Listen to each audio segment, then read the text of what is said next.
साल 2009।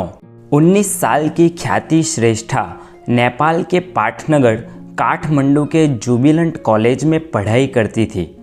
ख्याति अपने माँ बाप राधा और गोपाल की अकेली औलाद थी, जिसकी वजह से वो अपने माँ बाप की लाडली भी थी। इतना ही नहीं, वो पढ़ाई में बहुत ही तेज़ और होशियार थी।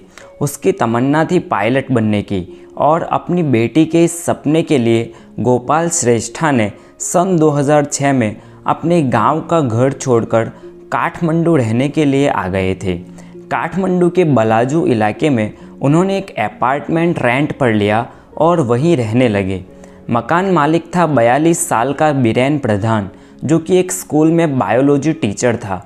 ख्याति अपने मकान मालिक से ही प्राइवेट ट्यूशन भी लेने लगी और इस तरह दोनों एक दूसरे को अच्छे से जानने लगे। करीब 1 साल बाद मकान मालिक बीरेन ने अपना अपार्टमेंट बेचने का फैसला किया, जिसकी वजह से ख्याति और उसके माँ बाप को फिर से घर ढूंढना पड़ा। इस बार इन्होंने ख्याति के कॉलेज के पास में ही घेतकुलो इलाके में घर रेंट पे लिया। 5 जून 2009 की सुबह ख्याति के फ़ोन पर किसी अनजान औरत का फ़ोन आता है।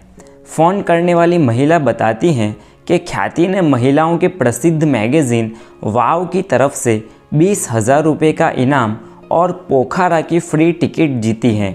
फ़ोन करने वाली महिला आगे बताती हैं कि अगर ख्याति ये इनाम हासिल करना चाहती हैं तो उसे पुताली सारक नाम की जगह उस महिला से मिलना होगा। पोखरा नेपाल का एक टूरिस्ट अट्रैक्शन है। ख्याति ये सुनकर खुशी से झूम उठी। उसने अपने माँ बाप को ये बात बताई। ख्याति के माता पिता ने सावधानी बरतते हुए ख्याति को अपने साथ पड़ोस के एक लड़के और ख्याति के दोस्त को साथ ले जाने को कहा। ख्याति और उसका दोस्त जब उस पते पर पहुंचे तो वहां करीब 18 साल की एक लड़की उनका इंतज़ार कर रही थी। उस लड़की ने ख्याति को बताया कि उन्हें सिर्फ कुछ लीगल पेपर साइन करने होंगे, ख्याति को मैगज़ीन के लिए इंटरव्यू देना होगा और उसके बाद इनाम की रकम उन्हें सौंप दी जाएगी। इस लड़की को देखकर ख्याति और उसके दोस्त को तसल्ली हो गई कि ये कोई फ्रॉड नहीं है, तो वो ख्याति को उस लड़की के पास छोड़कर वहाँ से चला गया। जिसके बाद ख्याति भी अपने माँ बाप को फ़ोन करके बताती हैं कि उसने इनाम जीत लिया है और वो कॉफ़ी शॉप में बैठकर फॉर्म भर रही है। जिसके बाद ख्याति उस लड़की के साथ टैक्सी में बैठकर खुशीबू इलाके के एक अपार्टमेंट में जाती है और यहाँ से कहानी के डरावने पहलू की शुरुआत होती है। ख्याति को गए अब करीब 1.5 घंटा हो चुका था। उसका आखिरी फ़ोन भी 1 घंटे पहले आया होगा। 2:30 बजे के बाद ख्याति के माँ बाप ने ख्याति को फ़ोन करने की कोशिश की, पर ख्याति किसी का फ़ोन नहीं उठा रही थी। ये होते होते शाम हो गई और रात भी हो गई, पर ख्याति की कोई खबर नहीं आई। ऐसे में जो लड़का ख्याति के साथ इनाम लेने गया था, उसके फ़ोन पर ख्याति के फ़ोन से ही एक मैसेज आया, जिसमें लिखा हुआ था, हमने ख्याति को अगवा कर लिया है। अगर आप लोग ख्याति को ज़िंदा देखना चाहते हैं तो 10 लाख रुपए तैयार रखें। साथ साथ उन्होंने बताया कि ये लोग नेपाल की सबसे खतरनाक माफिया गैंग के मेंबर हैं और अगर किसी भी तरीके से पुलिस को पता चलता है तो ये लोग ख्याति को जान से मार देंगे। वो लड़का भागा हुआ ख्याति के माँ बाप के पास पहुंचता है और उन्हें SMS दिखाता है। इस मैसेज को पढ़कर ख्याति के माँ बाप के पैरों तले से ज़मीन खिसक जाती है। ख्याति की माँ राधा बेतहाशा रोने लगती हैं। ख्याति के माँ बाप ख्याति की रिहाई के बदले 10 लाख रुपए देने को तैयार हो गए। हालांकि उन्हें कुछ दिन का टाइम लगा। ख्याति के माँ बाप ने ख्याति की पढ़ाई के लिए काफ़ी पैसे इकट्ठे किए थे। उन्हीं पैसों से अब वो ख्याति को छुड़ाने वाले थे। पैसे इकट्ठे होने की जानकारी जब किडनैपर को पहुंचाई गई, उसके बाद भी किडनैपरों ने ख्याति के माँ बाप को बहुत परेशान किया।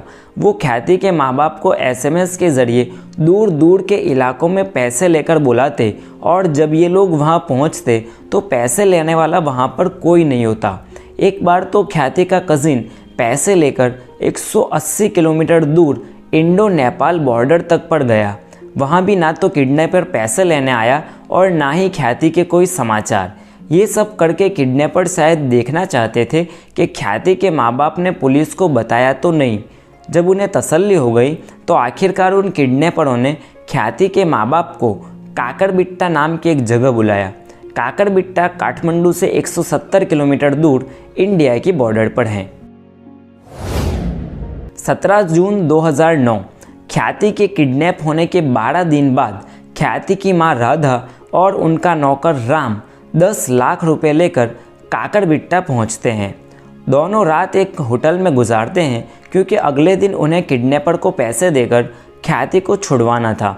जिस होटल में राधा और राम रुके थे उसी होटल के बाहर उसी रात राधा एक ऐसे शख्स को देखती है जिसे उसे कभी उम्मीद ही नहीं थी। जी हाँ, बीरेन प्रधान, वही बीरेन प्रधान जो कभी उनका मकान मालिक और ख्याति का प्राइवेट ट्यूटर हुआ करता था। बीरेन यहाँ अपने घर से 170 किलोमीटर दूर काकरबिट्टा में क्या कर रहा था?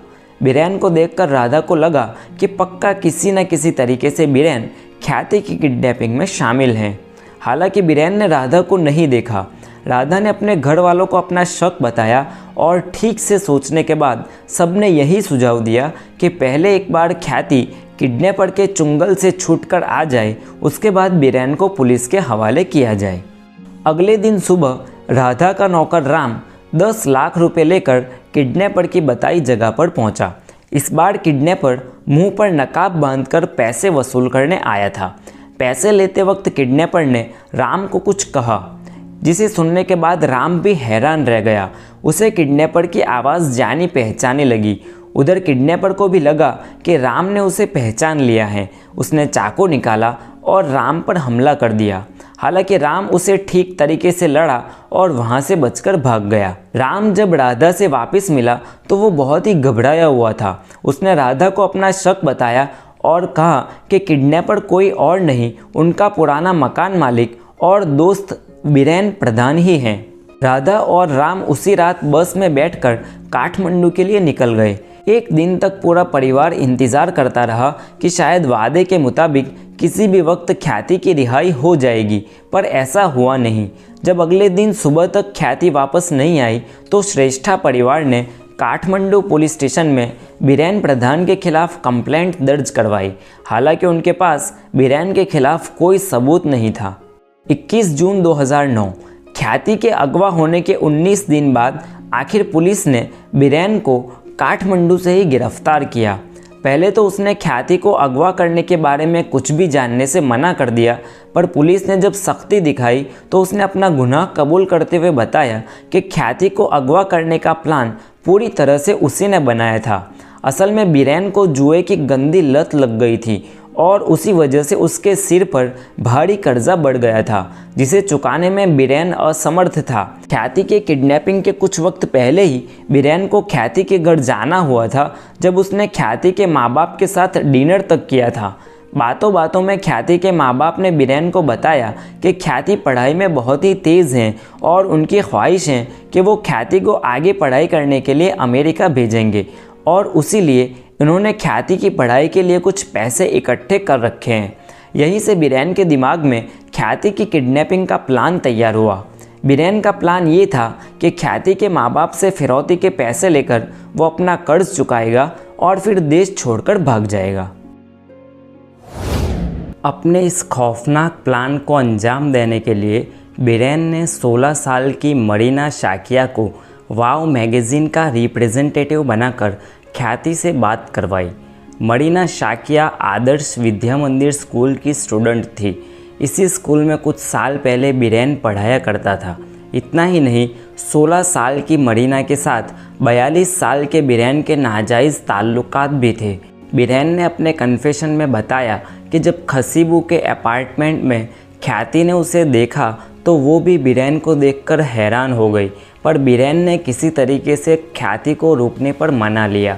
ख्याति वहीं पर बैठकर मैगज़ीन के इंटरव्यू के लिए तैयारी करने लगी। ऐसे में बीरेन ने ख्याति को नशे की दवाई मिला हुआ कोल्ड ड्रिंक पिलाया। कोल्ड ड्रिंक पीते ही ख्याति कुछ घंटों के लिए बेहोश हो गई। जब उसे होश आया तो उसे सब समझ में आने लगा। वो घबराकर रोने और चिल्लाने लगी। ये देखकर बीरेन भी घबराया और उसने क्लोरोफॉर्म मिलाया हुआ कपड़ा ख्याति के नाक पर कस के दबा दिया, जिसके बाद ख्याति वही बेहोश होकर गिर गई। हालांकि बीरेन ने जाने अनजाने में कुछ ज़्यादा ही मात्रा में क्लोरोफॉर्म मिला दिया था, जिसकी बदौलत ख्याति वहीं पर मर गई।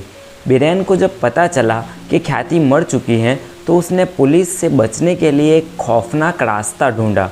उसने ख्याति की लाश को 10 अलग अलग टुकड़ों में काटना शुरू किया। ख्याति के दोनों हाथ और दोनों पैरों को काट दिया और उसके सिर को बदन से अलग कर दिया और ख्याति के बदन के इन अलग अलग टुकड़ों को काठमांडू के अलग अलग जगह पर फेंक दिया ताकि किसी को लाश की पहचान ही ना हो सके। 13 जून को काठमांडू के कचरे के ढेर से एक राह चलते मुसाफिर को इंसानी पैर के कुछ टुकड़े मिले थे।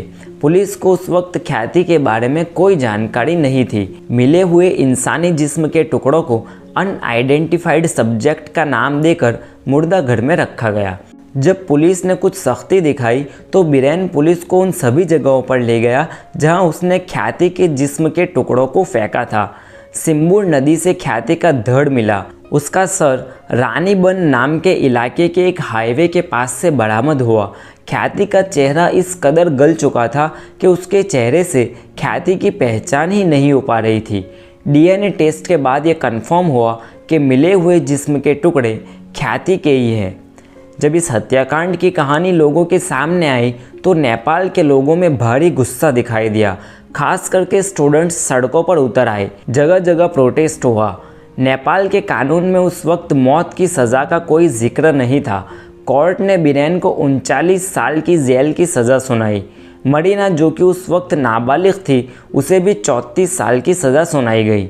बीरेन अभी भी जेल में है और अपनी सज़ा काट रहा है, जबकि मरीना ने जेल में रहते हुए अपनी पढ़ाई जारी रखी और मास्टर्स डिग्री हासिल की। अपने अच्छे बर्ताव को लेकर मरीना को साल 2020 में जेल से आज़ाद कर दिया गया। ख्याति श्रेष्ठा आज भी नेपाल के लोगों के दिलों में ज़िंदा है। अगर आपका भी दिल ख्याति की कहानी से भर गया हो तो कमेंट में रिप ख्याति लिखें। इतना तो हम कर ही सकते हैं। वीडियो को लाइक कीजिए, शेयर कीजिए और हमारी चैनल को सब्सक्राइब कीजिए। जय हिंद।